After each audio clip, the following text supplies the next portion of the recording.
Tonight, outrage. Dozens of students, parents, faculty, and alumni of the new college, a small, progressive public college in Sarasota, Florida, speaking out today against Governor Ron DeSantis' conservative takeover of their school.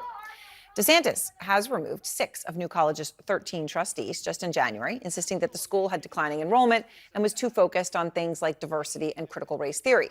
The board in turn ousted the college president, appointed a DeSantis ally, and gave him a base salary of $699,000 a year to run this school, which is nearly twice what his predecessor made, and an absolutely enormously large number compared to many college presidents across the country. Here's just some of what the new Board of Trustees heard today in this emotional and contentious meeting.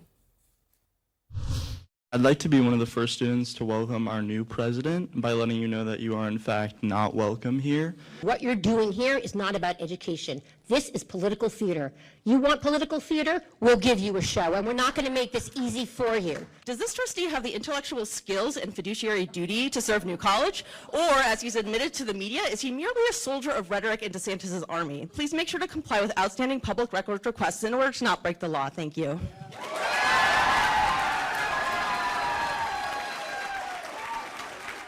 They had to speak quickly, right? There was a clock going. You only had your minute of time. Out front now, the professor that you just heard there, Liz Leininger. She teaches biology at the new college. And Professor, I really appreciate your time. So you got a standing ovation after your statement aimed at the new board, aimed at the president and at Governor DeSantis. Why did you feel so strongly and choose to speak publicly? Thank you for having me on your show. I chose to speak publicly because I'm concerned about the governor's attempts to curtail educational freedom at New College, the freedom to study what you would like, the freedom to explore different ideas on campus, and also the curtailment of students feeling included and safe and welcome on campus. So, to be clear, I said you're a biology professor, right? So you're Yes. science and biology. So the board has come out, and one of the first moves that it did was to abolish the office that handles diversity, equity, and inclusion programs. Yes. And that's not the area in which you're a professor, right? So this is just the school you teach at, that happens to be there. Do you think that this is just the beginning and that is where this is going right now?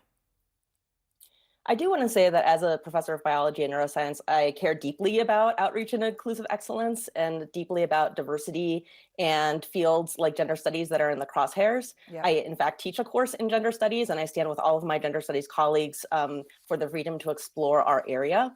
The Office of Outreach and Inclusive Excellence, in fact, provides lots of really crucial support to our students, such as financial counseling for financially vulnerable students, outreach to the local community, the administration of grants and scholarships, and all of that really good work that office did was erased by our trustees who actually don't care about that work. They just care about scoring political points. So DeSantis went on Fox News and he explained why he's trying to defund these programs at New College and at other schools as well. Here's what he said, Professor. We're getting the ideology out, and we have every right to do it. Some people think that you have a right to operate inside of a university and do whatever you want and have the taxpayers fund any delusion that you may have. So what we're doing is really making sure that these institutions are accountable to the voters that have put us into office. Professor, what do you say to that? Our institutions are accountable for educating the students of Florida in all of their brilliance, in all of their diversity, in all of the different ways that they exist here. And I would disagree with DeSantis that banning subjects is okay. If you ban a certain subject, that means that any subject of study is up for debate about whether it can be taught or not. And that's not how universities work. We seek the pursuit of truth and open inquiry, and not the banning of ideas or subjects. All right. Well, Professor Leininger, I appreciate your time. Thank you so much. Thank you.